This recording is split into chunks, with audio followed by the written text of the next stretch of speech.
Praise Lord, जय मसीह की। मैं स्टैनली मैकवान, मेरे YouTube channel Hindi Gujarati Bible study में आपका स्वागत है। मेरे चैनल को आज अभी इसी वक्त आप सब्सक्राइब कर लीजिए और परमेश्वर के ज्ञान में बढ़ते जाओ। पवित्र आत्मा इंसान से चले जाते हैं। हाँ, जब इंसान उस पवित्र आत्मा की अगुवाई में नहीं चलता, जिसे पवित्र आत्मा कहते हैं वैसे नहीं करते, संगति में नहीं रहते, आराधना में नहीं रहते, बाइबल पढ़ने में नहीं रहते, प्रार्थना में नहीं बने रहते, तब पवित्र आत्मा उनके जीवन से चले जाते हैं। और पता है, इंसान को पता तक नहीं चलता कि पवित्र आत्मा उनके जीवन से चले गए। क्या आपके अंदर पवित्र आत्मा है? क्या आपने कभी पवित्र आत्मा को पाया है? क्या आपने पवित्र आत्मा को पाकर खो दिया है? क्या पवित्र आत्मा की अगुवाई में आप चल रहे हो? ये सब कुछ जानने के लिए, और पवित्र आत्मा एक बार इंसान के अंदर से चले जाते हैं, फिर क्या होता है, कैसी हालत होती है, वो जानने के लिए मेरे साथ इस वीडियो में अंत तक बने रहो।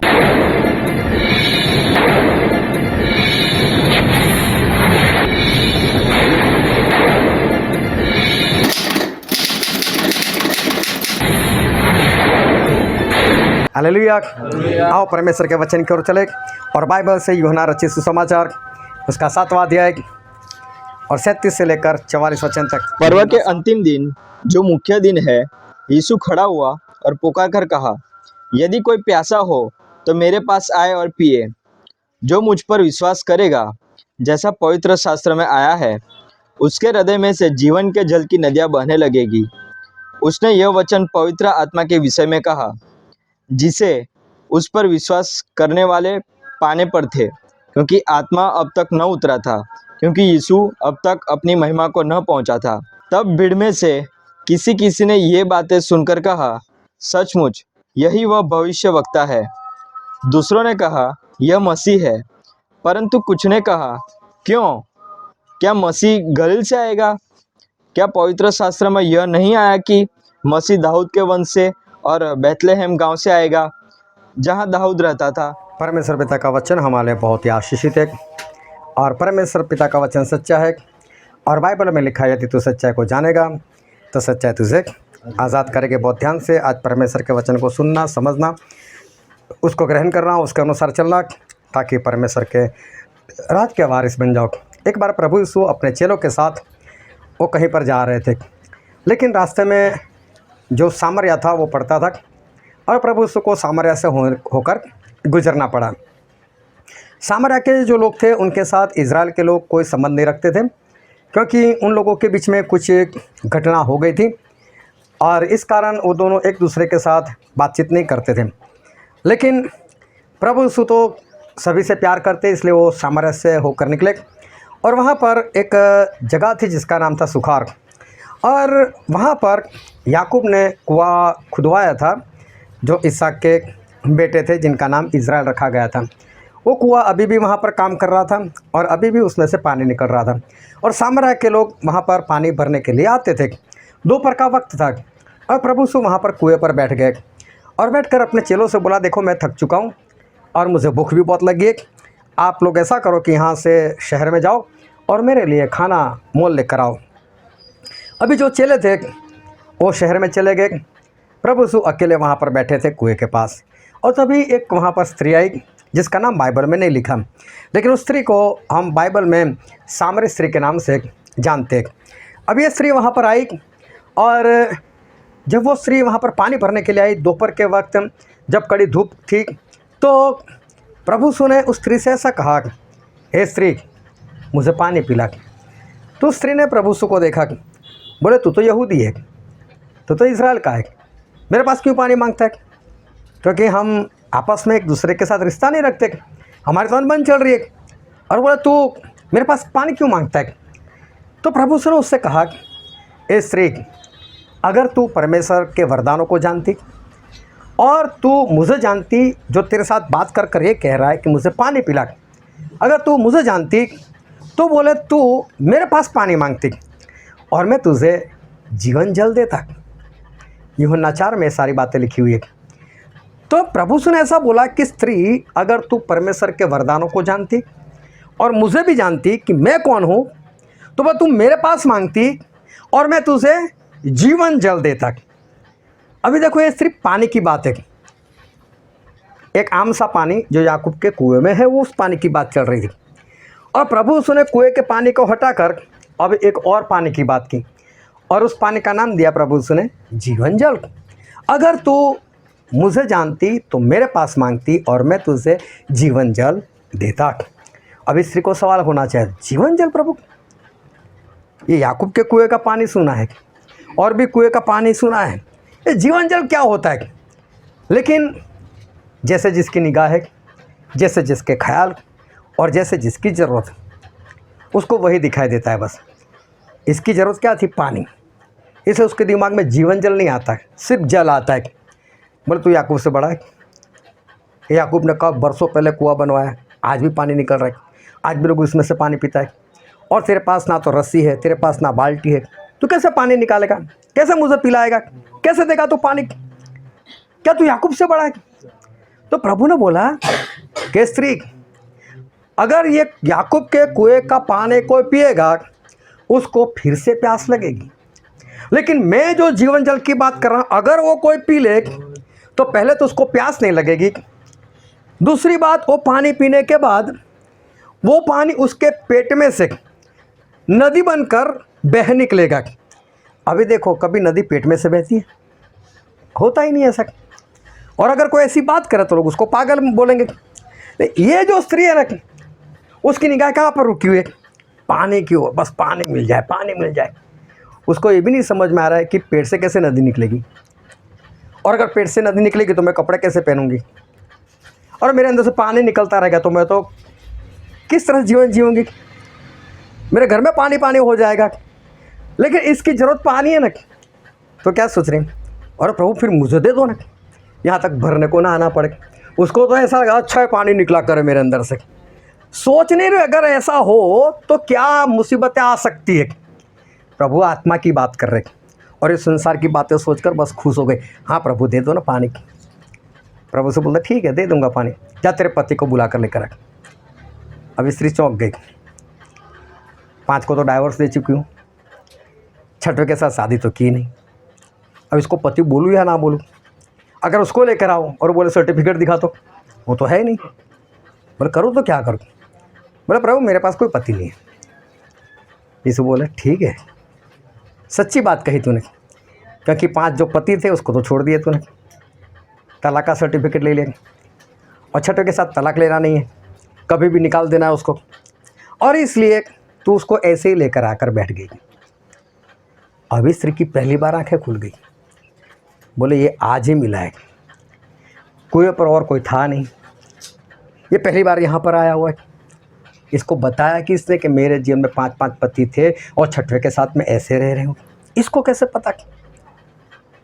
बोले प्रभु तू कोई भविष्यवक्ता तो नहीं? भविष्यवक्ता जो भविष्यवाणी करता है, जो लोगों के मन की बात जान लेता है, जिसके जरिए परमेश्वर बोलते हैं। स्त्री को मालूम था कि भविष्यवक्ता ऐसे होते। बोले प्रभु तू कोई भविष्यवक्ता है क्या? कैसे पता चला? बोले हमारे लोग जो है ना, वो तो परमेश्वर की आराधना करने के लिए पहाड़ पर जाते हैं, और तेरे यहूदी लोग बोलते हैं कि नहीं यरूशलेम के भवन में आओ।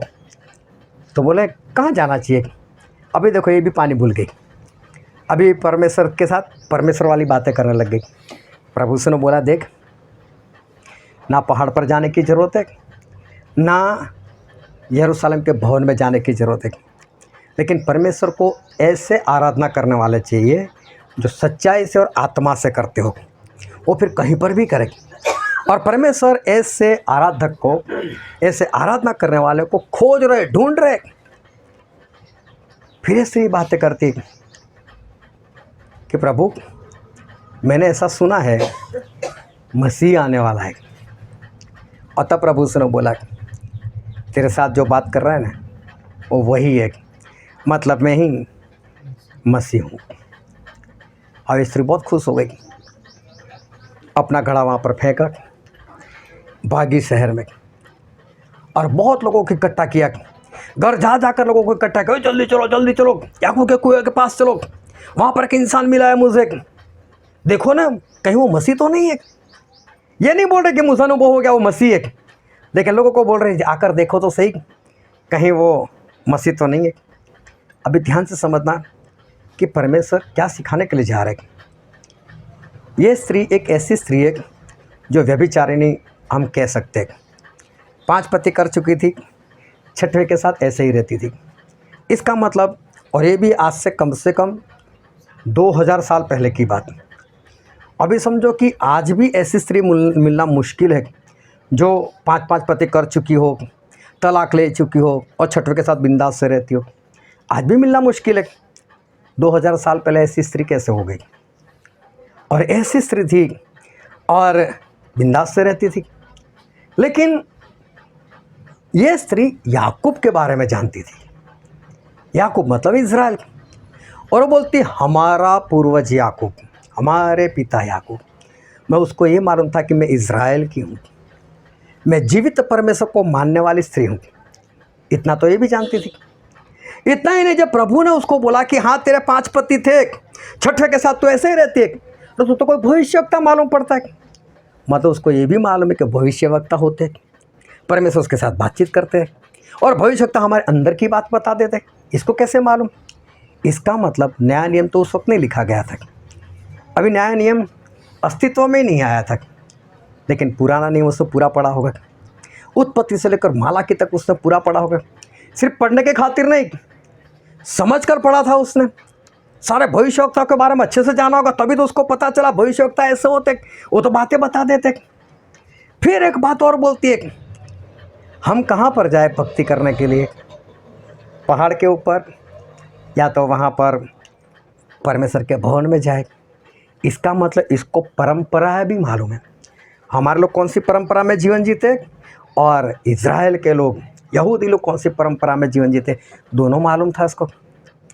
अरे भवन में जाना चाहिए या फिर हमें पहाड़ पर जाना चाहिए? तो प्रभु से बोला आत्मा और सच्चाई से करो। और तब एक बात उसने और बताई, मसीह आने वाला है। मसीह के बारे में तो नए नियम में लिखा है, लेकिन पुराने नियम में कई लोगों ने, कई भविष्यवक्ताओं ने मसीह के बारे में बोला था आने वाला है। तो देखो, ये तो भविष्यवाणी भी जानती है। इसका मतलब ये स्त्री के जीवन के अंदर बहुत कुछ अच्छी बात है। बाइबल पढ़ा है इसने, भविष्यवक्ता के बारे में जानती है, मसीह के बारे में जानती है, लेकिन फिर भी इसका जो जीवन था वो जीवन सही नहीं था।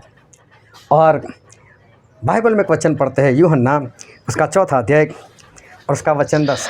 यीशु ने उत्तर दिया, यदि तू परमेश्वर के वरदान को जानती और यह भी जानती कि वह कौन है जो तुझसे कहता है मुझे पानी पिला, तो तू उससे मांगती और वह तुझे जीवन का जल देता। हाँ, प्रभु उसने क्या बोला? तू मेरे पास मांगती और मैं तुझे क्या देता?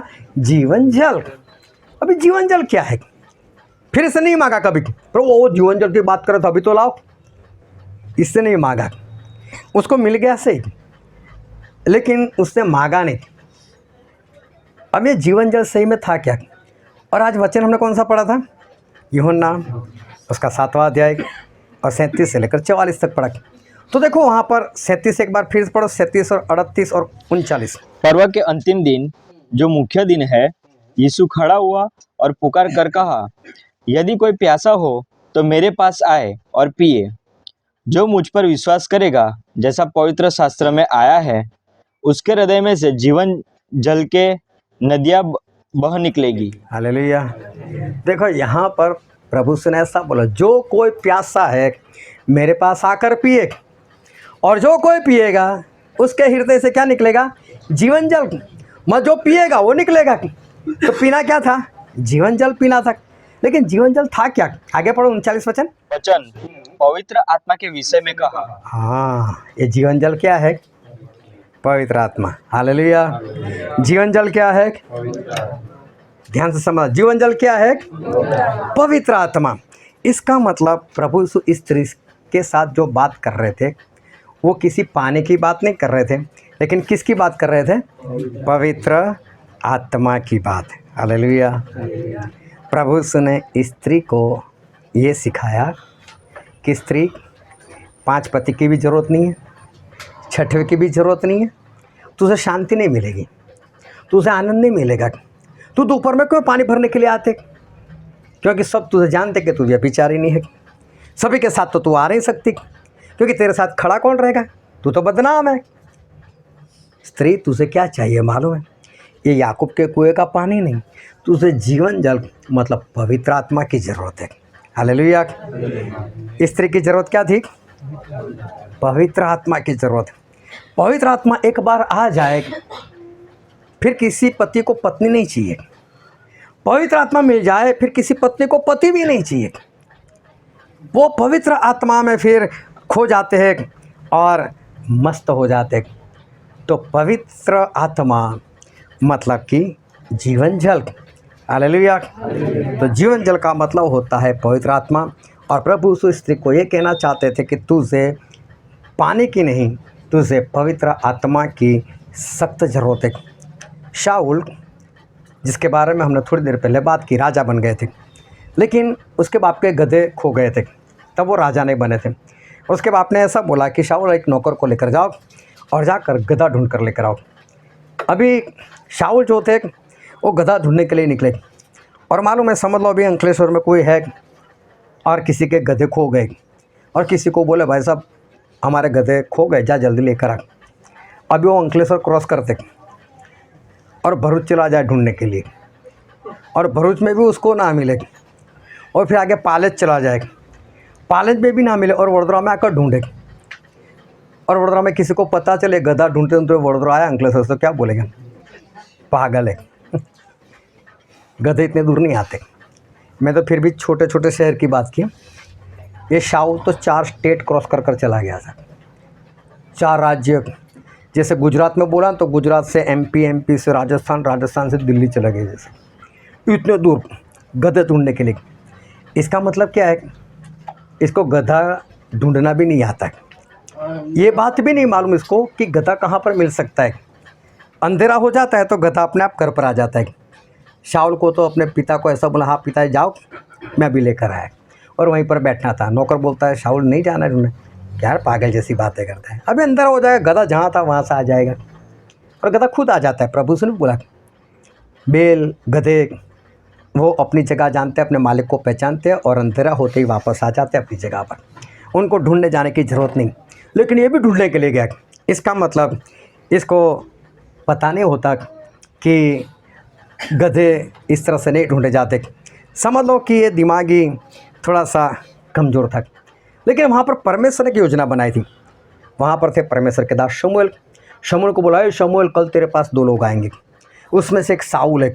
शाऊल आकर बोलेगा कि हमारा गधे, बोल उसको पहले ही बोल देना गधे की फिक्र मत कर, तेरे बाप के घर पहुँच गए। लेकिन परमेश्वर ने आज तेरा अभिषेक किया है कि तू इज़राइल का राजा बन जाए। हालेलुया। अब एक इंसान जो गधा नहीं ढूंढ सकता, क्या उसको राजा बनाना चाहिए? लेकिन परमेश्वर ने उसको सही में राजा बना दिया, क्योंकि परमेश्वर सब कुछ जानते हैं। और शमूएल ने शाऊल का अभिषेक कर दिया और बोला, शाऊल आज से तू इज़राइल का राजा। परमेश्वर ने मुझे बोला और बोला, जैसे तू यहाँ से निकलेगा रास्ते में तुझे भविष्य वक्ताओं की मंडली टोली मिलेगी, और जैसे तू उसमें एंटर होगा तेरे अंदर भी पवित्र आत्मा आ जाएंगे, और जैसे ही तेरे अंदर पवित्र आत्मा आ जाए फिर अपने आप तू सब निर्णय करना, सब फैसला तू अपने आप करना, क्योंकि पवित्र आत्मा आ जाने के बाद ज्ञान अपने आप आ जाता है। हालेलुया। और देखो शाऊल, उन्होंने पवित्र आत्मा पाए, और पवित्र आत्मा पाने के बाद मालूम है 40 साल तक वो राजा बने। और शाऊल जब राज कर रहे थे ना, तब पूरे इज़राइल में से कभी भी किसी ने ऐसा नहीं कहा कि शाऊल को राज करना नहीं आता। शाऊल आखिरी लड़ाई हार गए, लेकिन उन्होंने पूरे इज़राइल की रक्षा की 40 साल तक। चाहे परमेश्वर क्या क्या नहीं मानी, चाहे दाऊद को मारने के लिए भागे, वो अलग से बात है, लेकिन उन्होंने कभी अपने राज के अंदर किसी को भी उन्होंने दुखी नहीं होने दिया। सभी की संभाल उन्होंने रखी। अभी देखो पवित्र आत्मा आए, ज्ञान मिला, समझ मिली, बुद्धि मिली, राजा का पद में मिला। लेकिन समझने वाली बात यह है कि जब इंसान को आज की तारीख में भी जब परमेश्वर कुछ आशीष दे देते हैं, और भाई साहब ने, दोनों भाई साहब ने अच्छी गवाही बताई, हमारा घर बन गया ना, ऐसे गवाही बताई, पहले जैसा भी था लेकिन अभी अच्छा घर बन गया। जब भी इंसान परमेश्वर में आते हैं ना, तो परमेश्वर उनको आशीष तो देते हैं, परमेश्वर को समझ तो देते हैं, परमेश्वर उनके दिन तो बदल ही देते हैं। शाऊल के भी दिन बदल गए, परमेश्वर सभी लोगों को आशीष देते ही देते, अगर वो इंसान वो पवित्र आत्मा पाले तो परमेश्वर उनको आशीष से भरते हैं, उनको ऊंचाई के ऊपर ले ही जाते हैं। लेकिन इंसान क्या करता है मालूम है? जब ऊंचाई के ऊपर जाता है ना, फिर वो पवित्र आत्मा को तुच्छ मानता है। एक बार उसको आशीष मिल गई, एक बार उसके जीवन में अच्छा हो गया, फिर धीरे धीरे वो परमेश्वर से दूर होना शुरू कर देता है। अब उसे एक आशीष दिखाई देती है, अब उसे परमेश्वर जो दिया वो दिखाई देता है, और परमेश्वर ने जो दिया अभी उसके पीछे भागना शुरू कर देता है, और परमेश्वर के पीछे भागना बंद कर देता है। और क्या हुआ? शाऊल ने पवित्र आत्मा पा ली, समझ पा ली, बुद्धि मिल गई, राजा का पद मिल गया। 2 साल अच्छे से चले, और 2 साल के बाद उन्होंने परमेश्वर के पीछे चलना बंद कर दिया। 2 साल के बाद उन्होंने परमेश्वर की आज्ञा मानना बंद कर दिया, पवित्र आत्मा को उन्होंने तुच्छ जाना। और मालूम है क्या हुआ शाऊल के जीवन में? एक वचन पढ़ते हैं, पहला शमूएल उसका 16वां अध्याय उसका 14वां वचन। यहोवा का आत्मा साउल पर से उठ गया और यहोवा की ओर से एक दुष्ट आत्मा उसे घबराने लगा। हालेलुया। अब पवित्र आत्मा उस शाऊल के जीवन से चले गए, और दुष्ट आत्मा शाऊल को परेशान करने लगे। पवित्र आत्मा निकल गए उसके अंदर से। क्यों निकले? पवित्र आत्मा को तुच्छ जाना। और आज आप यहाँ पर जितने लोग इकट्ठा हुए, वो ध्यान से इस बातों को समझना, एक एक वचन जो हम पढ़ते हैं उसकी ओर गौर करना, और परमेश्वर आप सभी को क्या बताना चाहते हैं उसको समझना। शाऊल जिसकी औकात नहीं थी राजा बन सके, परमेश्वर ने पवित्र आत्मा देकर राजा तो बना दिया, और तब वही शाऊल ने पवित्र आत्मा को तुच्छ जाना, पवित्र आत्मा को खो बैठे। और अभी क्या हो गया? दुष्ट आत्मा आकर शाऊल को परेशान करने लग गया। फिर आगे लिखा है उसका 18 अध्याय और उसका 10 वचन। दूसरे दिन परमेश्वर की ओर से एक दुष्ट आत्मा साउल पर बल से उतरा और वह अपने घर के भीतर नबूवत करने लगा। हाँ, नबूवत शब्द नहीं है, लेकिन सही शब्द है कि वो बुड़बुड़ाने लगा। नबूवत का मतलब होता है भविष्यवाणी करना। वो भविष्यवाणी नहीं कर रहा था, बकवास कर रहा था। जैसे पागल लोग घूमते हैं ना, उसको मुझसे कुछ ना कुछ निकलता रहता है। ऐसे दुष्ट आत्मा इसके ऊपर आया और ये कुछ बकवास सा वो करने लग गया। दिन बीतते गए, साल बीतते गए, और फिर ऐसा हुआ आगे चलकर हम पढ़ते हैं पहला शमूएल उसका 28वां अध्याय और वचन 6। जब साउल ने यहोवा से पूछा, तब यहोवा ने न तो स्वप्न के द्वारा उसे उत्तर दिया और न उरीम के द्वारा और न भविष्यवक्ताओं के द्वारा। यहाँ पर बाइबल में लिखा है कि शाऊल जब अच्छे से नहीं चले और पवित्र आत्मा गंवा बैठे, उसके बाद शाऊल के जीवन में क्या हुआ? परमेश्वर ने उसके साथ बातें करना बंद कर दिया। सभी लोगों का ध्यान है कि नहीं? हालेलुया। देखो, पवित्र आत्मा खोने के बाद इसके जीवन में क्या हुआ? पवित्र आत्मा खोने के बाद दुष्ट आत्मा आकर उसको परेशान करने लगा। दुष्ट आत्मा आया और ये शाऊल बकवास कर रहा है, बुड़बुड़ा रहा है, जैसे कोई समझ में नहीं आता ऐसे शब्द बुड़बुड़ा रहा है जिसका कोई मतलब नहीं, पागलों के समान व्यवहार कर रहा है। इतना ही नहीं, जब उसको परमेश्वर की जरूरत पड़ी तो परमेश्वर उसके साथ बातें भी नहीं की, परमेश्वर शाऊल के साथ बातें भी नहीं कर रहे। और आगे पढ़ते उसका 31वां अध्याय पहला शमूएल 31 और 1 से लेकर 4 वचन। पलिश्तियों तो इजरायलियों से लड़े और इजरायली पुरुष पलिश्तियों के सामने से भागे और गिलबो नामक पहाड़ पर मारे गए। पलिश्ती साउल और उसके पुत्र के पीछे लगे रहे, और पलिश्तियों ने साउल के पुत्र योनातान, अबीनादाब और मलकीश को मार डाला। साउल के साथ घमासान युद्ध हो रहा था और धनुर्धारियों ने उसे जा लिया और वह उनके कारण अत्यंत व्याकुल हो गया। तब साउल ने अपने हथियार ढोने वाले से कहा, अपनी तलवार खींचकर मुझे भोंक दे, ऐसा न हो कि वे खतना रहित लोग आकर मुझे भोंक दे और मेरा ठट्ठा करे। परंतु उसके हथियार ढोने वाले ने अत्यंत भय खाकर ऐसा करने से इनकार किया। तब साउल अपनी तलवार खड़ी करके उस पर गिर पड़ा। हालेलुया। जब पवित्र आत्मा को तुच्छ जाना तो पवित्र आत्मा निकल गए और साउल के हालात ऐसे हो गए कि आज साउल को खुदकुशी करनी पड़ी, मरना पड़ा। क्यों? पवित्र आत्मा को तुच्छ जाना। आज ज़्यादातर विश्वासी लोग ये काम कर रहे हैं। यहाँ तक तो बढ़ते हैं, विश्वास में आ जाते हैं, आज्ञाकारी करने लग जाते हैं, संगति में आना शुरू कर देते हैं, पश्चाताप कर लेते हैं, बपतिस्मा भी ले लेते हैं, पवित्र आत्मा भी पा लेते हैं, फिर वो खुद प्रार्थना करते हैं, लोग चंगे होते हैं, भूत प्रेत निकलना शुरू हो जाते हैं, वो बाइबल पढ़ता है, उसको समझ में आता है, और उसके बाद धीरे धीरे वो पीछे होने लगता है, पवित्र आत्मा खो बैठता है, और फिर उसके हालात जो है वो भी करते जाते हैं। परमेश्वर ने एक स्त्री और पुरुष बनाया था, आदम उनका नाम रखा था, वो लोग पवित्र आत्मा से परिपूर्ण थे। लेकिन शैतान ने हवा को ऐसा बोला, ए स्त्री, क्या परमेश्वर ने तुम्हें सभी फल खाने को मना किया? बोले ऐसा तो नहीं है, हम सारे फल खा सकते, सिर्फ एक नहीं खा सकते, और वो है ये वाला जो भले और बुरे का पेड़ है, उसका फल नहीं खा सकते। बोले क्यों? बोले जिस दिन खाओगे उसी दिन मरोगे, ऐसा परमेश्वर ने बोले। बोले नहीं, ऐसा नहीं होगा, नहीं मरोगे, लेकिन तुम लोग परमेश्वर के जैसे हो जाओगे। और देखो, स्त्री ने पवित्र आत्मा को यहाँ पर तुच्छ जाना, और एक फल के खातिर पवित्र आत्मा उसने गंवा दिए। पवित्र आत्मा कितनी बड़ी बात, फल कितनी छोटी बात। लेकिन पवित्र आत्मा को छोड़कर उसने वो फल खा लिया, और मालूम है क्या हुआ? हवा को एदन बाग छोड़ना पड़ा, सारे फल उसके जीवन से निकल गए।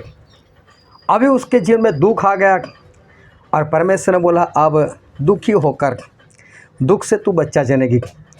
और ये बात स्त्रियों के जीवन में ऐसी घर चुकी है कि आज भी अगर बच्चा जनने से पहले अगर दुख ना हो, दर्द ना हो, तो डॉक्टर भी दर्द का इंजेक्शन देते हैं, और वो भी प्रार्थना करवाते, ऐसी प्रार्थना करो कि मुझे दर्द हो जाए। स्त्री ने मुझे फ़ोन किया, बोले मैं अस्पताल में आ चुकी हूँ, डॉक्टर ने बोला डिलीवरी हो जाएगी, लेकिन दर्द ही नहीं हो रहा है। तो बोला प्रार्थना करो कि दर्द हो जाए। और मैं क्या बोलूँ कि प्रभु यीशु के नाम में दर्द शुरू हो जाए।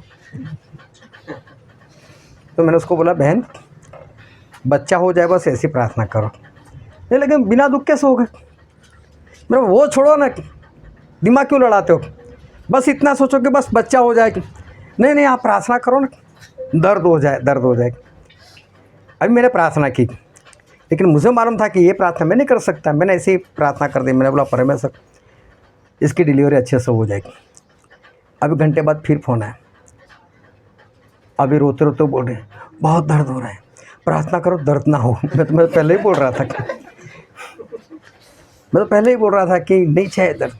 लेकिन ये बात आज लोगों के दिल में ऐसी घुस चुकी है कि उनको ऐसा लगता है कि नहीं, ऐसा होना ही चाहिए। फिर परमेश्वर एक बात और बताए कि स्त्री तूने फल खाया ना, अब तेरा पति तेरा स्वामी बनेगा, मतलब उसके कहने के अनुसार तुझे चलना पड़ेगा। और देखो आज भी कई स्त्रियां होती हैं ना, वो ऐसा हो पति तो ऐसा चाहे जो हमको चलाए, मैं खुद गुलामी चाहती है। अरे वो तो फल खाए इसलिए बोला। और कई स्त्री ऐसे बोलती मैंने थोड़ी फल खाया था, वो दबाने का प्रयत्न करती है। लेकिन ध्यान से समझना कि सारे श्राप एक पवित्र आत्मा खोने की वजह से आएगी। अगर हवा ने पवित्र आत्मा को मान लिया होता, उनको तुच्छ नहीं जाना होता, तो ऐसा नहीं होता।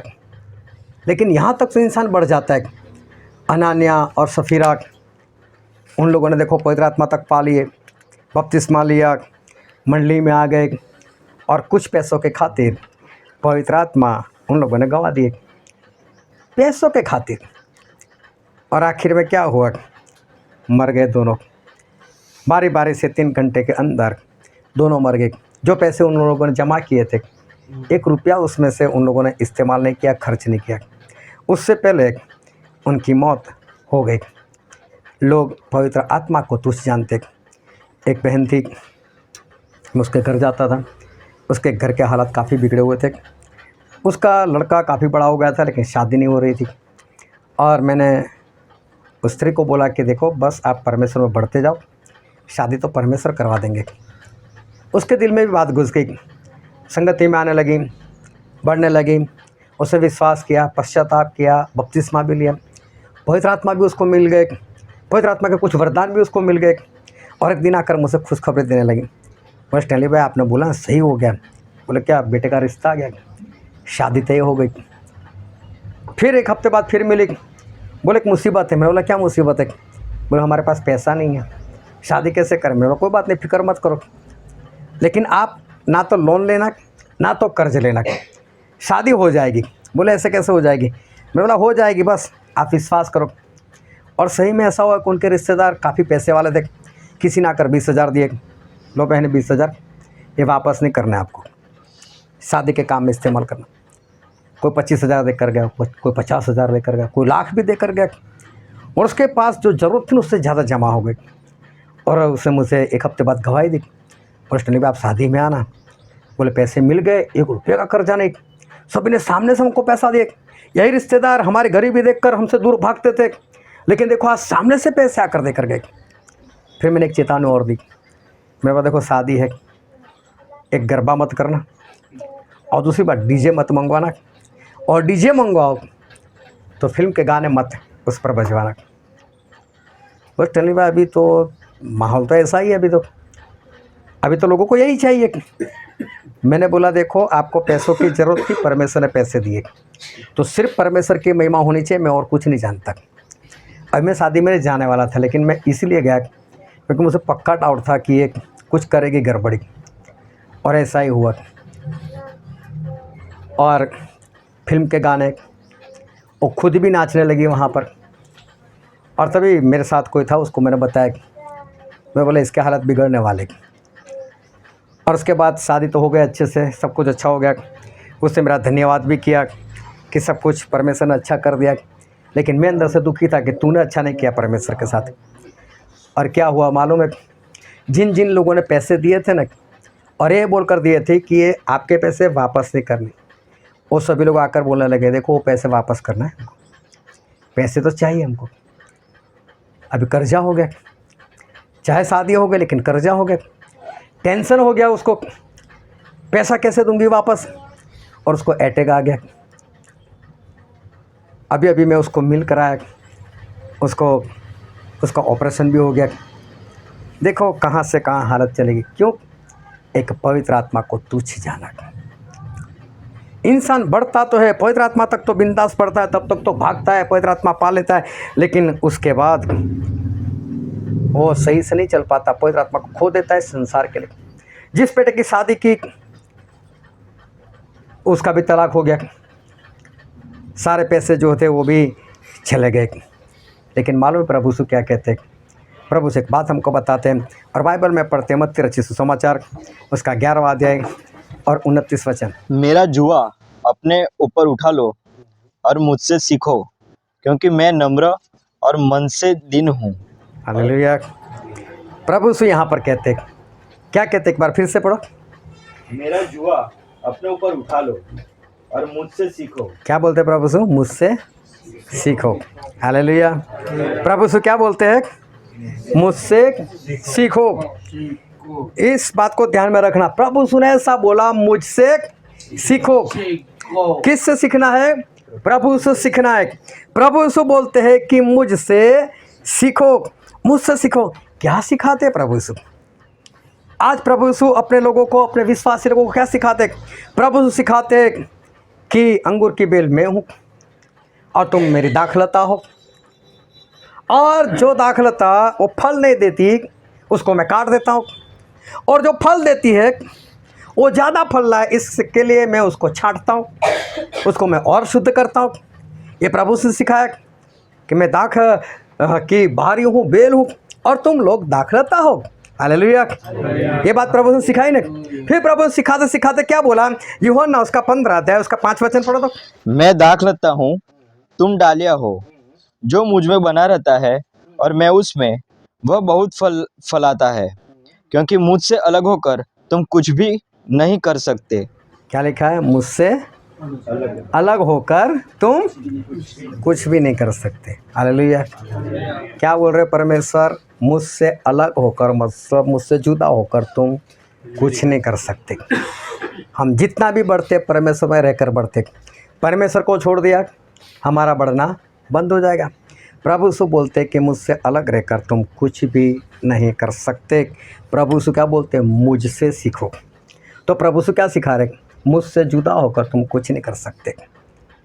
परमेश्वर आशीष देते और वही आशीष को लोग फिर उस आशीष के पीछे भागना शुरू कर देते और परमेश्वर को छोड़ देते। ये भूल जाते कि परमेश्वर थे तो आशीष थी, तो हमें किसके पीछे भागना चाहिए, परमेश्वर के पीछे भागना चाहिए। लेकिन जब आशीष मिल जाती है तो इंसान किसके पीछे भागता है, आशीष के पीछे भागता है। परमेश्वर ने पतरस को ऐसा बोला कि पतरस गहरे जल में जाल डाल, तो जाल डाली तो क्या आई, मछली आई। मतलब ये पतरस जो निष्फल थे वो सफल हो गए। आशीष मिली कि नहीं मिली। फिर प्रभु ने क्या बोला कि पतरस मेरे पीछे चल। तब पतरस कहाँ भागे, प्रभु से के पीछे, मछली के पीछे भागे। चाहे थी मछली ने, लेकिन मछली क्यों आई थी, प्रभु से के कारण आई थी ना। अभी मछली के पीछे भागते तो मछली आती हाथ में, तो कहाँ पर भागे, प्रभु से के पीछे भागे। ये बड़ी बात है कि इंसान को परमेश्वर आशीष तो देता है, लेकिन आशीष पाने के बाद इंसान कहाँ भागता है, उस आशीष के पीछे और परमेश्वर को छोड़ देते। लेकिन आज प्रभु आप लोगों को ये सिखा रहे कि मुझसे अलग होकर तुम कुछ नहीं कर सकते। हालेलुया। क्या सिखाते हैं प्रभु यीशु, प्रभु स्वयं सिखाते। एक वचन और पढ़ते, यूहन्ना उसका 14वां अध्याय और वचन 6। यीशु ने उससे कहा, मार्ग और सत्य और जीवन मैं ही हूँ, बिना मेरे द्वारा कोई पिता के पास नहीं पहुँच सकता। हालेलुया। प्रभु यीशु क्या बोलते, मेरे बिना आप स्वर्ग तक भी नहीं जा सकते। तो स्वर्ग में जाने के लिए हमको कौन चाहिए, प्रभु यीशु। ये प्रभु यीशु सिखा रहे, मुझसे अलग होकर तुम कुछ नहीं कर सकते। मेरे बिना आप स्वर्ग तक नहीं पहुंच सकते, मेरे बाप के घर में नहीं आ सकते। ये प्रभु यीशु हमको सिखा रहे। प्रभु यीशु हमको सिखा रहे कि मेरे बिना तुम स्वर्ग राज में नहीं जा सकते। क्या सिखा रहे प्रभु यीशु, इब्रानी में ऐसा लिखा है उसका 10वां अध्याय और उसका 25 वचन। और एक दूसरे के साथ इकट्ठा होना न छोड़े, जैसे कि कितनों की रीति है, पर एक दूसरे को समझाते रहे। प्रभु यीशु ऐसा सिखाते हैं, इकट्ठा होना ना छोड़े, मतलब संगत में जाना ना छोड़े। क्या सिखा रहे प्रभु यीशु, कि संगत में लगातार जाते रहो, हर वक्त जाते रहो, रेगुलर जाते रहो। ये कौन सिखा रहे, प्रभु यीशु। प्रभु से ऐसा सिखाते कि संगति में लगातार जाते रहो। क्या सिखा रहे हैं प्रभु यीशु, प्रभु से ऐसा सिखाते। एक वचन पढ़ते, यूहन्ना उसका अध्याय 6 और 53 से लेकर 56 तक पढ़ो। यीशु ने उनसे कहा, मैं तुमसे सच सच कहता हूँ कि जब तक तुम मनुष्य के पुत्र का मांस न खाओ और उसका लहू न पियो, तुम में जीवन नहीं। जो मेरा मांस खाता और मेरा लहू पीता है, अनंत जीवन उसी का है, और मैं उसे अंतिम दिन फिर जिला उठाऊंगा। क्योंकि मेरा मांस वास्तव में खाने की वस्तु है और मेरा लहू वास्तव में पीने की वस्तु है। जो मेरा मांस खाता और मेरा लहू पीता है, वह मुझ में स्थिर बना रहता है और मैं उसमें। प्रभु यीशु ऐसा कहते हैं, मेरा मांस सही में खाना है, मेरा लहू सही में पीना है। ये प्रभु बहुत सी बात कर रहे हैं, ये तो लेना ही लेना है बोले। ये प्रभु से सिखा रहे, जो कोई खाएगा, जो कोई पिएगा, वो मुझ में रहता है और मैं उसमें रहता हूँ। हालेलुया। खुद का न्याय खुद ही करना। जो कोई प्रभु यीशु का लहू नहीं पीता और मांस नहीं खाता, वो प्रभु में नहीं रहता और प्रभु उसमें नहीं रहते। प्रभु बोलते हैं, जो मेरा लहू पीता है, मेरा मांस खाता है, उसको आखिरी दिन में उठाऊंगा। मतलब जो नहीं खाता और नहीं पीता, उसको परमेश्वर उठाने वाले भी नहीं है। ये प्रभु यीशु सिखा रहे। ये बाइबल में लिखा है कि मेरा मांस वास्तव में खाने की वस्तु है और मेरा लहू वास्तव में पीने की वस्तु है। जो कोई नहीं खाता नहीं पीता, वो मेरे अंदर नहीं और मैं उसके अंदर भी नहीं। ये प्रभु यीशु सिखा रहे। क्या सिखा रहे हैं प्रभु यीशु, वो सिखा रहे इब्रानी उसका 13 अध्याय और उसका 17 वचन। अपने अगुओं की आज्ञा मानो और उनके अधीन रहो, क्योंकि वे उनके समान तुम्हारे प्राणों के लिए जागते रहते हैं। जिन्हें लेखा देना पड़ेगा, वे यह काम आनंद से करें, न कि ठंडी सांस लेकर। हालेलुया। यहाँ पर ऐसा लिखा है कि अपने अगुए के अधीन रहो। जो आपको चलाने वाला है उसकी अधीनता में रहो। वो जितना बोलता है उतना करो। कौन सिखा रहे, ये प्रभु से सिखा रहे कि जो तुम्हारा अगुवा है उसकी अधीनता में रहो, क्योंकि वो उस तरह से आपकी आत्मा की चौकी कर रहा है, आत्मा को पहरा दे रहा है कि आपको नाश में ना जाने दे। अगुवा ऐसे नहीं बना जाता। परमेश्वर उसको चुना है तो परमेश्वर बोलते उसकी अधीनता में रहो, उसको पूछे बिना कुछ भी मत करो, उसकी अधीनता में रहो। ये कौन सिखा रहे? हमारे परमेश्वर प्रभु यीशु सिखा रहे। क्या सिखा रहे प्रभु यीशु? प्रभु यीशु ऐसा सिखा रहे कि दाखलता मैं हूँ, तुम डाली हो, और मुझसे अलग होकर तुम कुछ नहीं कर सकते। क्या आज आपको ऐसा लगता है कि हाँ, मैं इस वचन के अनुसार मैं काम कर रहा हूँ, मैं प्रभु यीशु के साथ रहकर आगे बढ़ रहा हूँ? क्या सिखा रहे प्रभु यीशु कि मार्ग, सत्य और जीवन में हूँ, मेरे बिना तुम पिता के घर में प्रवेश नहीं कर पाओगे? क्या आप डायरेक्ट जाना चाहते हो? क्या आप प्रभु यीशु के बिना जाना चाहते हो? प्रभु यीशु आज क्या सिखा रहे कि इकट्ठा होना बंद मत करो। क्या आप इकट्ठा होते हो? क्या हर संगति में आप जाते रहते हो? क्या आप परमेश्वर ने जो सिखाया उसके अनुसार चलते हो? प्रभु यीशु ने सिखाया कि मेरा मांस सही में खाना है और मेरा लहू वास्तव में पीने की वस्तु है, उसको छोड़ो मत। अपने आप से सवाल करो, जांचो अपने आप को कि क्या आपने लहू और मांस को कभी नहीं छोड़ा, या उसको छोड़कर कहीं और जगह पर आप लोग भागने लगे? प्रभु यीशु तो ऐसा सिखाया कि अपना अगुवा है उसकी अधीनता में रहो। क्या आप अपने अगुवे की अधीनता में रहो? आप लोग क्या सीखे? प्रभु यीशु तो यही सारी बातें सिखाई, और भी बहुत है, लेकिन मैं सारी बातें नहीं बताना चाहता। आप लोगों ने क्या सीखा? ये सारी बातें तो प्रभु यीशु ने सिखाई, लेकिन आप लोगों ने क्या सीखा? क्या प्रभु यीशु ने ऐसा सिखाया घर में लड़ाई झगड़ा करो? घर में लड़ाई झगड़ा होते नहीं होते? किसने सिखाया आपको? क्या प्रभु यीशु ने सिखाया? प्रभु यीशु नहीं सिखाया तो आप सीखे किसके पास से? लड़ाई झगड़े आपके घर में आए कहाँ से? एक दूसरे के प्रति बैर आया कहाँ से? आपके अंदर अनबन घुसा कहाँ से? एक दूसरे के प्रति बैर आया कहाँ से? ये मेरे प्रभु यीशु तो नहीं सिखाया, तो आप सीखे कहाँ से? जब प्रभु यीशु ने ये नहीं सिखाया तो आपके अंदर ये सारी बातें कहाँ से आई? लालच करना मेरे प्रभु यीशु ने नहीं सिखाया, तो लालच आपके जीवन में कहाँ से आई? प्रभु यीशु तो ऐसा नहीं सिखाया कि प्रभु भोज से दूर रहो, तो आपको किसने सिखाया कि प्रभु भोज से दूर रहो? क्या आप प्रभु यीशु से सीखे हो कि मौज शौक करो, अच्छे अच्छे महंगे कपड़े पहनकर घूमो, अच्छा मेकअप करो? क्या प्रभु से सीखे कि झूठ बोलो? झूठ आपके जीवन में आया कहाँ से? जब प्रभु से जो सिखाया वो आपके जीवन में नहीं, और शैतान ने सिखाया वो आपके जीवन में, तो क्या होगा आप लोगों का? आप लोगों का भविष्य होगा क्या? आदम और हवा को परमेश्वर ने छोड़ा नहीं, जिनको अपने हाथों से बनाया था। एक ही गुनाह, एक ही पाप, और एदन बाग से बाहर। एदन बाग मतलब समझ लो स्वर्ग से बाहर। तो क्या आप परमेश्वर का कहा हुआ नहीं करोगे, उनका सिखाया हुआ नहीं करोगे, तो क्या परमेश्वर आपको छोड़ देंगे? क्या परमेश्वर आपको जाने देंगे? क्या कह रहे हैं प्रभु यीशु? बाइबल में ऐसा लिखा है, इफिसी उसका 4 अध्याय और उसका 20 वचन, पर तुमने मसीह की ऐसी शिक्षा नहीं पाई। तुमने मसीह से ऐसी शिक्षा नहीं पाई। हालेलुया। बाइबल में ऐसा लिखा है कि प्रभु यीशु से ऐसी शिक्षा नहीं मिली आप लोगों को। प्रभु यीशु मना करते, मैंने ये सारी बातें नहीं सिखाई कि प्रभु भोज छोड़ दो, मैंने नहीं सिखाया कि संगति में रेगुलर मत जाओ, मैंने नहीं सिखाया कि मुझसे दूर रहो, मैंने नहीं सिखाया कि मेरा लहू मांस छोड़ दो। तो फिर कहाँ से सीखे? याद करो वो दिन जब आप मुश्किल में थे। याद करो वो वक्त जब आपको परमेश्वर की ज़रूरत थी। याद करो वो समस्या, याद करो उस भूत प्रेतों को, याद करो आपकी वो समस्याओं को, जिसके कारण आपको किसी परमेश्वर के दास को अपने घर में बुलाना पड़ा। कोई परमेश्वर का दास आपका घर का दरवाज़ा खटखटाते हुए नहीं आया कि भाई साहब आपके घर में मलेरिया है, मेरे पास इंजेक्शन है, आपके घर में कोई समस्या है, मैं उसका हल लेकर आया, आप लोगों ने बुलाया। याद करो वो दिन जिस दिन आपको परमेश्वर की ज़रूरत थी।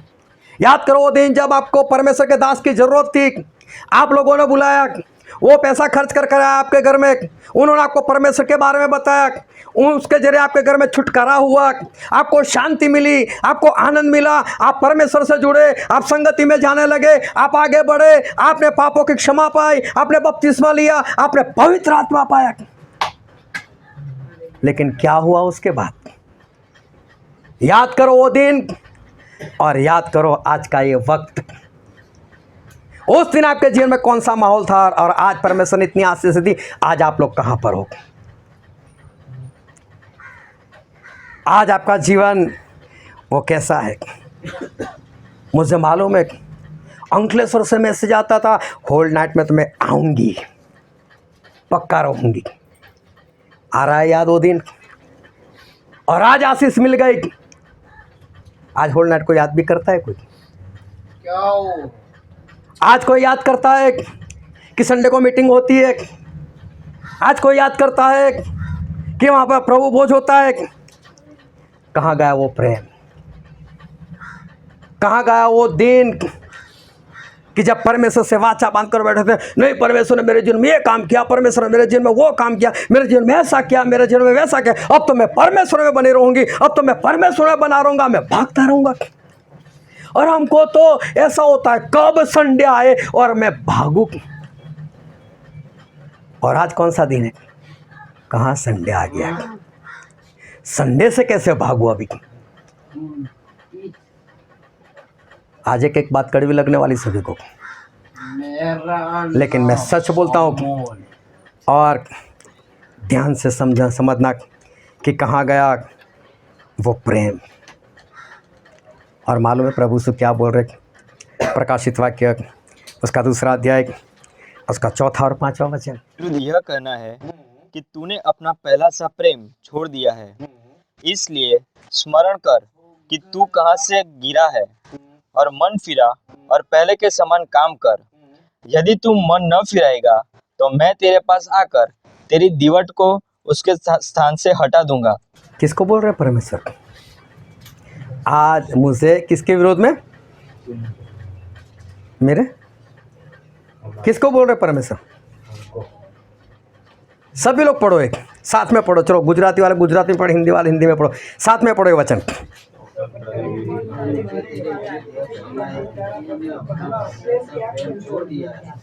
क्या बोल रहे परमेश्वर? तूने। अभी सभी लोग ने बोला तूने, तो आपने किसी और के लिए, और किसी ने आपके लिए भी तो बोला ना। किसने पहले वाला प्रेम छोड़ दिया? है ना? पढ़ो तो मिलन पूरा 4 और 5 वचन। यह कहना है कि तूने अपना पहला सा प्रेम छोड़ दिया है, इसलिए स्मरण कर कि तू कहाँ से गिरा है और मन फिरा और पहले के समान काम कर। यदि तू मन न फिराएगा तो मैं तेरे पास आकर तेरी दीवट को उसके स्थान से हटा दूंगा।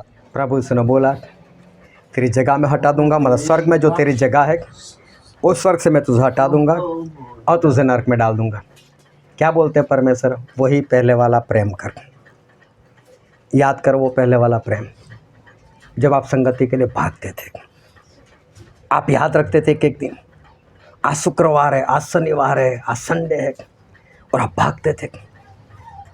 हर रोज इकट्ठा होते थे, हर रोज आराधना होती थी, हर रोज टीवी के ऊपर एक मैसेज चालू कर कर देखते थे। मुझे तो याद है। याद कर वो पहले वाले दिन, याद कर वो पहले वाला प्रेम। और आज प्रभु से आप एक एक को पूछ रहे वो प्रेम कहाँ है? फिर से वो प्रेम मुझे चाहिए। प्रभु ऐसा बोलते, कभी कभी संगति में जा रहा है, ये वाला प्रेम नहीं चाहिए। कभी कभी प्रभु बोल रहा है नहीं चाहिए मुझे पहले वाला प्रेम चाहिए, मुझे देख। आज प्रभु यीशु आपको बोल रहे हैं मुझे पहले वाला प्रेम दो, नहीं तो मैं स्वर्ग में से तुमको हटा दूंगा। जिन जिन लोगों ने पवित्र आत्मा खो दी है ना, अगर आज शाऊल मिले ना तो आपको पता चले कि शाऊल की हालत कैसी हो गई थी। अगर आज शमसून मिले तो पता चले, आज वो धनवान इंसान मिल जाए जो नरक में गया तो पता चले कि कैसे हालत हो जाते जब पवित्र आत्मा इंसान खो बैठता है। उस हवा को मिलो तो पता चले कि क्या उसके ऊपर बीती होगी। आप तो 60-70 साल में ख़त्म हो जाओगे, वो तो मालूम नहीं 930 के मालूम नहीं कितने साल तक जिंदा रही, कितने साल उससे भुगता। याद करो वो दिन। प्रभु सो आज आपसे एक बार फिर से चाह रहे कि मुझे वही तेरा प्रेम चाहिए। क्या बोलते प्रभु यीशु, ये बात मैंने नहीं सिखाई कि पहले वाला प्रेम छोड़ दे, ये तुम मसीह से नहीं सीखे। फिर प्रकाशित वाक्य में लिखा उसका 3रा अध्याय उसका 15 और 16 वचन, मैं तेरे कामों को जानता हूँ कि तू न तो ठंडा है और न गर्म। भला होता कि तू ठंडा या गर्म होता, इसलिए कि तू गुनगुना है और न ठंडा है और न गर्म। मैं तुझे अपने मुंह से उगलने पर हूँ। हालेलुया। प्रभु सो बोलते हैं ना तू ठंडा है ना तू गर्म। गर्म मतलब 100% परमेश्वर में रहना, ठंडा मतलब 100% शैतान में जीना। लेकिन तू तो बीच में है। तू कहाँ पर है? बीच में। ये आत्मा की बात हो रही, लेकिन शारीरिक रीति से लोग होते हैं ना बीच में, जो टोल टैक्स के पास खड़े रहते हैं, बड़े बड़े जोरों से तालियां बजाते हैं, है ना मर्द में है ना स्त्री में है। ये आत्मा में ना मर्द में है ना स्त्री में है, ना परमेश्वर में सही से चल रहे ना शैतान में सही से चल रहे। जब मीटिंग होती तो हालेलुया हालेलुया कर देते और बाहर निकलते तो निंदा भी कर लेते। ये दोनों काम कर लेते। और प्रभु बोलते इसलिए मैं तुझे मेरे मुंह से उगल दूंगा, तेरी जगह मेरे पास नहीं रहेगी। प्रभु बोलते ये मेरी शिक्षा नहीं, ये मैंने नहीं सिखाया कि तू बीच वाला रहे, तू गुनगुना रहे। प्रभु से बोलते ये मैंने नहीं सिखाया। प्रभु बोलते मैं तो तुझे फेंक दूंगा, मेरे मुंह से उगल दूंगा। गर्म हो जाओ, 100% प्रभु में चलो, 100% प्रभु में चलो। प्रभु यीशु ने बोला पर्व चल रहा था और पर्व का आखिरी दिन था। जो वचन आज हमने पढ़ा था यूहन्ना उसका 7वां अध्याय और 37 से लेकर जो 44 वचन पढ़े थे, वहाँ पर ये बात लिखी है कि पर्व था और पर्व का आखिरी दिन था। और साथ में बाइबल में लिखा है बड़ा दिन भी था। वो तो बड़ा दिन और आखिरी दिन। उस वक्त प्रभु यीशु ने पर्व में जो लोग इकट्ठा होते उनको बोला हे इज़राइल के लोग, जो कोई प्यासा हो वो मेरे पास आकर पिए, और जो मेरे पास आकर पिएगा उसके दिल में से जीवन जल की नदियाँ बहेगी। और फिर आगे लिखा है कि ये तो प्रभु यीशु ने उस आत्मा के बारे में कहा था, उस पवित्र आत्मा के बारे में कहा था जो उनके विश्वास करने वालों को मिलने वाले थे, उनके लिए था। हालेलुया। प्रभु यीशु ने क्या बोला? पढ़ो तो 37 वचन 37। पर्व के अंतिम दिन जो मुख्य दिन है, यीशु खड़ा हुआ और पुकार कर कहा, यदि कोई प्यासा हो तो मेरे पास आए और पिए। हालेलुया। प्रभु यीशु ने क्या बोला? जो कोई प्यासा हो मेरे पास आए और पिए। एक मुश्किल से 14-15 साल का लड़का रेलवे स्टेशन के प्लेटफॉर्म के ऊपर एक ट्रेन आई, पैसेंजर ट्रेन, और उसके हाथों में कुछ बोतल थी पानी की, और चिल्लाने लगा पानी पानी पानी की बोतल, पानी की बोतल, पानी की बोतल। और एक अच्छे भाई साहब ने अच्छे कपड़े पहने थे, उसने खिड़की में साथ बच्चा इधर आ, क्या रेट है बोतल का? उससे कुछ उत्तर नहीं, बच्चा वहाँ से चला गया। एक आदमी वहीं पर एक बेंच पर बैठा हुआ सब कुछ देख रहा था। ये बच्चा भी विचर रहा है, पानी की बोतल, पानी की बोतल, पानी की बोतल। ट्रेन 5-10 मिनट रुकी, चली गई। इस भाई साहब ने उस बेटे को बुलाया, इधर। बोलो वो भाई साहब तुझे रेट पूछ रहे, तूने रेट क्यों नहीं बताया उसको? तेरी एक बोतल बिक नहीं जाती? और मालूम है बेटे ने क्या बोला कि अंकल मेरा अनुभव ये कहता है कि जिसको प्यास लगी होती है ना, वो पहले बोतल मेरे हाथ से लेता है, फिर जेब में हाथ डालकर पूछता है कितने पैसे दूँ। उसको प्यास लगी ना, पहले रेट नहीं पूछता, वो पैसे ऐसे निकाल कर देता है, चाहे मैं 20 बोलूँ चाहे 30 बोलूँ।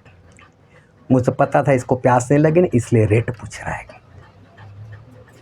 जिसको प्यास लगी होती है ना, फिर रेट नहीं पूछता कि कितना रेट है, वो तो खरीद ही लेगा, क्योंकि उसको तो प्यास बुझानी है, चाहे 10 रुपये में मिले चाहे 100 रुपये में मिले। भाई तू ले, मुझसे तो प्यास बुझानी।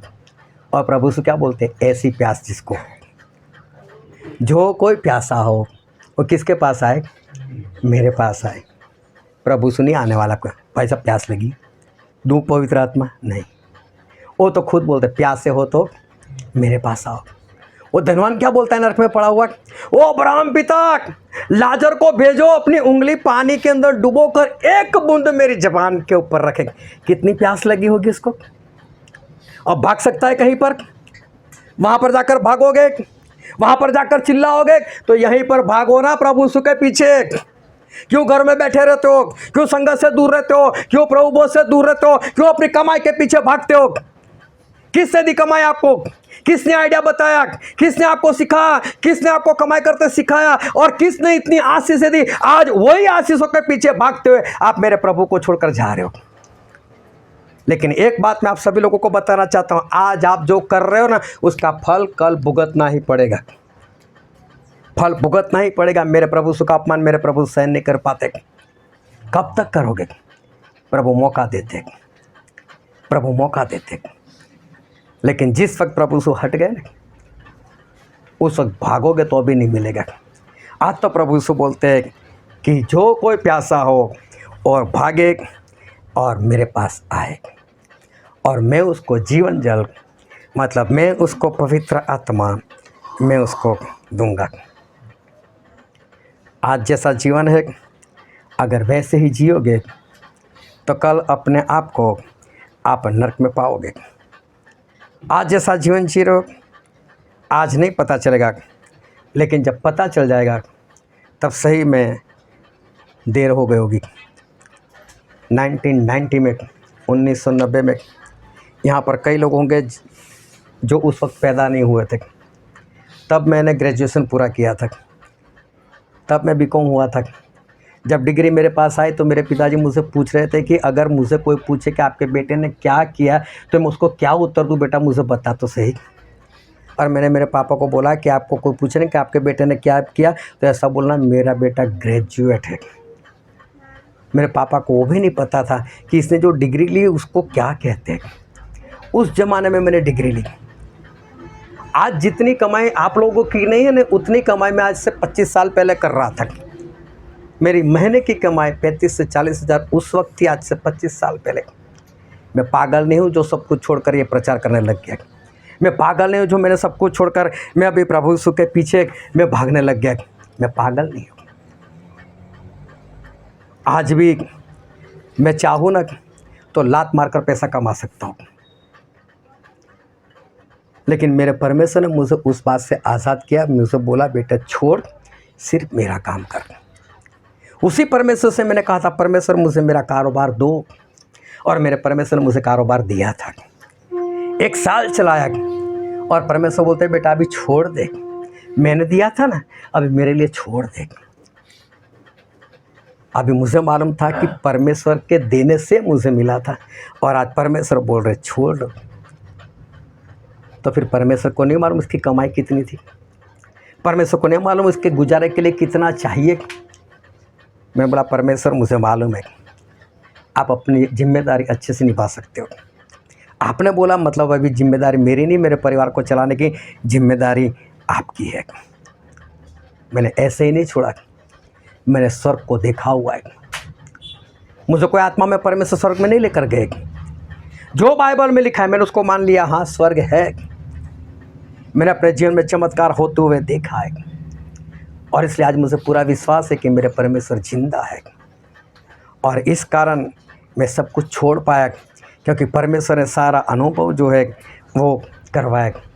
और आज परमेश्वर ने अंकलेश्वर वालों के लिए जो भविष्यवाणी मुझे बताई है उसको अच्छे से सुन लेना। आज से उल्टी गिनती शुरू कर लेना। आज से दिन उल्टे होने शुरू हो जाएंगे आपके। जो आप गवाही देते हो ना, इतनी कमाई की, इतनी कमाई, आज से उल्टी गिनती शुरू कर देना। अब गवाही में ऐसा आएगा मेरी कमाई और कम होती जा रही है, और कम होती जा रही है, और कम होती जा रही है। अगर उससे बचना है, इस भविष्यवाणी से बचना है, और अगर अनुभव करना है तो कर कर भी देखना महीना, कहीं ऐसा ना हो जाए कि महीने में कुछ और हो जाए। लेकिन मैं स्पष्ट कहता हूँ कि जो करना है ना, वो करना शुरू कर दो।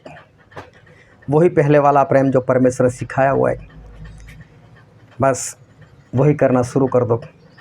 कहीं ऐसा ना हो जाए आने वाले दिनों में कुछ और प्रार्थना करनी पड़े, हमारा कारोबार नहीं चल रहा है, हमारी जॉब नहीं चल रही है, मुझे जॉब से निकाल दिया है, हमारा धंधा पहले के जैसा नहीं चल रहा है।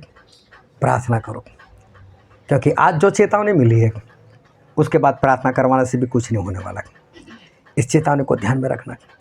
प्रभु उसने बोला कि जो कोई प्यासा है वो मेरे पास आए। भागो परमेश्वर के पीछे, प्यासे बन जाओ। जो पवित्र आत्मा आज आप खो बैठे हो, और मैं बहुत स्पष्ट कहता हूँ, पवित्र आत्मा होते वो इंसान पवित्रता की ओर भागता, लड़ाई झगड़े की ओर नहीं भागता। पवित्र आत्मा जब होते हैं तो उसके मुंह से परमेश्वर की आराधना निकलती, गाली नहीं निकलती। पवित्र आत्मा होते हैं तो उसके जीवन से क्रोध बाहर नहीं आता, प्रभु वो छूटता नहीं। लेकिन आप सभी लोग उस पवित्र आत्मा को गवा बैठे हो, और इसलिए आज एक मौका परमेश्वर आपको फिर से दे रहे कि जो कोई प्यासा हो वो मेरे पास आए। सही में प्यासे बनो। आज से फिर से पहले की तरफ भागना शुरू कर दो, नहीं तो आने वाले दिनों में मालूम नहीं क्या हो जाएगा। कुछ गड़बड़ी हो जाने से पहले, उल्टी गिनती शुरू हो जाने से पहले अपने आप को संभालो और परमेश्वर के पीछे लग जाओ। प्रभु आज एक बार फिर आपको बोल रहे हैं कि जो कोई प्यासा है वो मेरे पीछे आ जाए। प्यासे बनो और परमेश्वर के पीछे भागो। नहीं तो शाऊल को याद कर लेना, हवा को याद कर लेना, समसून को याद कर लेना, उस धनवान इंसान को जो नरक में पड़ा था और पानी मांग रहा था, लेकिन अब उसके पास कोई मौका नहीं था। आज आप लोगों के पास मौका है, अपने भविष्य को सुधार लो। हालेलुया। हम सभी अपनी आंखों को बंद करें। ये वक्त है कि हम उन दिनों को याद करें जो दिन हमारे जीवन में शुरुआत के थे। उस वक्त को याद करें जब आपको परमेश्वर की ज़रूरत थी और आप परमेश्वर के पीछे भाग कर आए थे। उस वक्त को याद करो जब परमेश्वर ने आपको ठुकराया नहीं, लेकिन परमेश्वर ने आपको प्रेम किया, आपको छुटकारा दिया, आपको शांति दी, आपको आगे बढ़ाया, अपना आत्मा दिया। याद करो वो दिन जब परमेश्वर ने आपके पापों को क्षमा किया और अपने आत्मा से भर दिया। मेरे प्रियो, आज प्रभु यीशु वो बोल रहे हैं कि मेरे बेटे, मेरी बेटी, मुझसे जुदा होकर तू कुछ नहीं कर सकते। मेरे बिना तुम पिता के पास नहीं पहुंच सकते। आज वो आपको चेतावनी दे रहे, पहले वाला प्रेम कर, नहीं तो मैं तेरी जगह स्वर्ग से हटाकर नरक में कर दूंगा। उल्टी गिनती शुरू हो जाए उससे पहले आज परमेश्वर आपको बचाना चाहते हैं, और परमेश्वर आपसे कहते हैं कि पहले वाला प्रेम कर। प्रभु से बोलते हैं मुझसे सीखो। प्रभु सुना जो सिखाया वो सीखो, जो नहीं सिखाया वो मत सीखो। ऐसी बातों से दूर रहो। ये वचन समझने के लिए, ग्रहण करने के लिए, उसके अनुसार चलने के लिए प्रभु की कृपा हम सभी पर होने पाए।